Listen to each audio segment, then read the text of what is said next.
Picture this. It's the 1990s, and a tiny Canadian company announces they've found the largest gold deposit in history. Plumbers and office workers are suddenly worth millions overnight as the company's value explodes to $6 billion. But what if it was all a lie?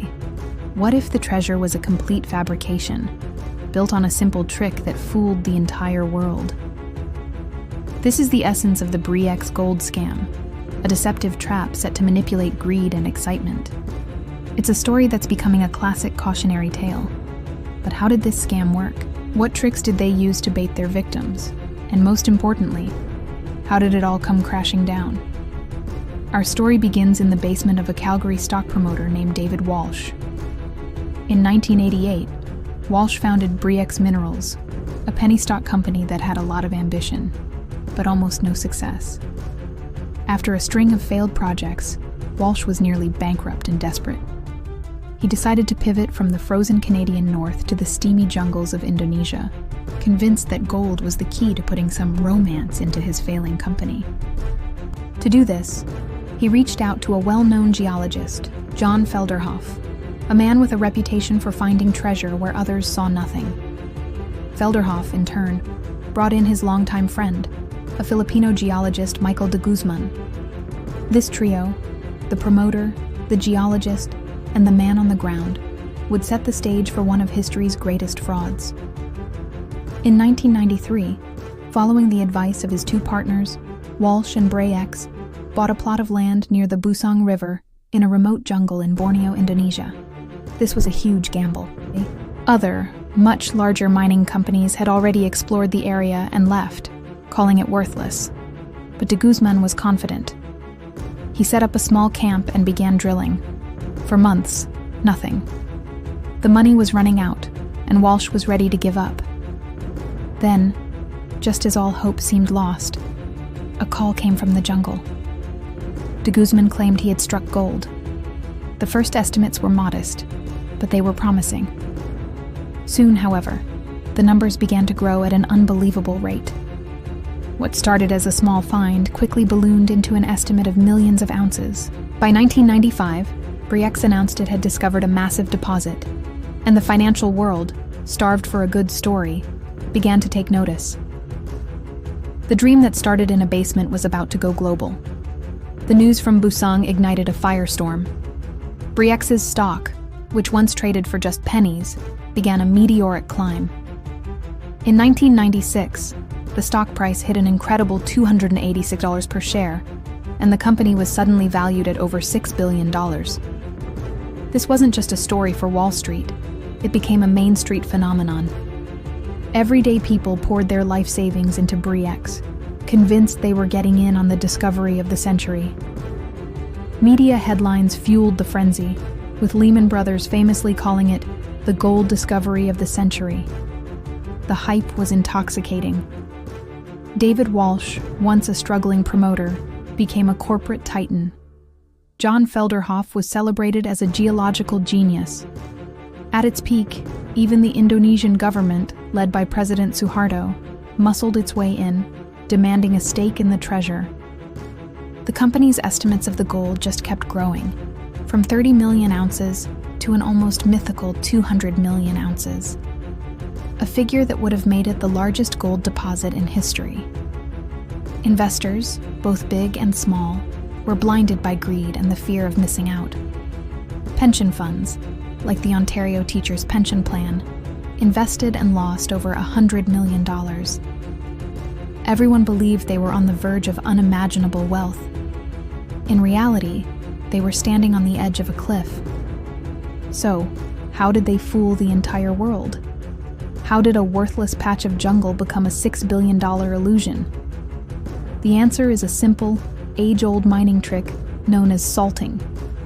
And it was all orchestrated by one man, Michael de Guzman. In mining, companies drill to extract long cylinders of rock called core samples. These are crushed and sent to a lab to determine how much gold they contain. De Guzman knew the Busong site was barren, so he fabricated the results. He started by shaving tiny flecks of gold from his own wedding ring and mixing them into the crushed rock samples. As the operation grew, he needed more. Over the next few years, de Guzman reportedly spent over $60,000 buying raw gold from local miners. He would then carefully add this gold dust to the Bre-X samples. This is salting, artificially adding precious minerals to a sample to make it seem rich. De Guzman was meticulous.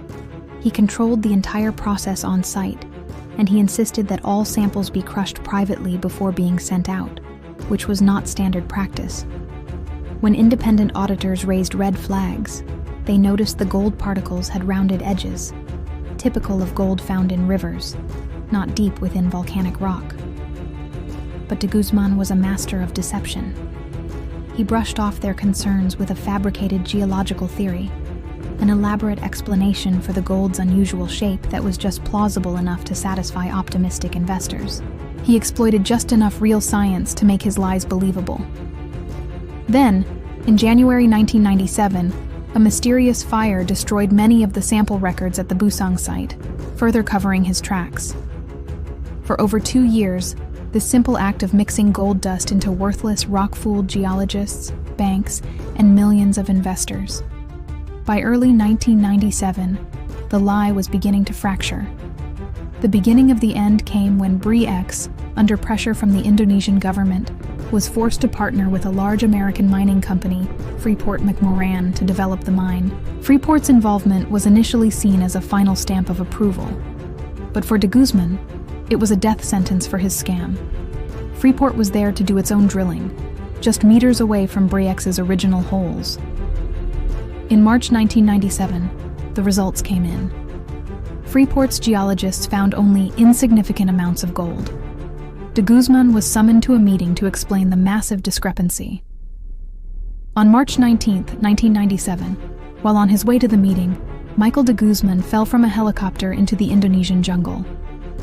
His death was officially ruled a suicide, but it remains shrouded in mystery, with some believing he faked his death and escaped with millions. Just days later, on March 26th, Freeport went public with its findings. There was no significant gold at Busang. The news hit the market like a tidal wave. Bre-X stock, which had made millionaires out of everyday people, collapsed entirely, wiping out nearly all of its $6 billion value in an instant. The dream was over. The Bre-X scandal is a chilling reminder of how easily greed can cloud judgment. But what do you think? Was de Guzman the lone mastermind? Or were others in on the secret? Let us know your theory in the comments below, and subscribe so you don't miss our next video. In the wake of the collapse, Bre-X filed for bankruptcy. The fallout was catastrophic. Billions of dollars in investor wealth had vanished, leaving families with nothing. One investor who lost over $500,000 summed it up by saying, "I would be on the top of the world. Now I got nothing." So, what about justice? Most importantly, what happened to the other men at the top? In a stunning turn of events, almost no one was held criminally responsible. David Walsh, the founder, moved to the Bahamas, claiming he was also a victim. He died of a brain aneurysm in 1998. John Felderhoff, the chief geologist who had sold $84 million of his stock before the collapse, was charged with insider trading, but was acquitted in 2007. The judge ruled that the scam was so sophisticated that Felderhoff could have reasonably believed it was real. The Bre-X scandal was a massive embarrassment for the Canadian financial markets. In response, Canada introduced new regulations, known as National Instrument 43-101, which established strict standards for how mining companies report their findings to prevent a fraud of this scale from happening again. The story of Bre-X is more than just a financial scam. It's a cautionary tale about the psychology of greed. It shows how a good story and the desire for quick wealth can create a bubble so powerful it blinds experts and ordinary people alike. The red flags were there, but everyone was too caught up in the dream to see them. It remains the biggest mining scandal in history, a $6 billion lie that serves as a permanent reminder. When something sounds too good to be true, it almost always is.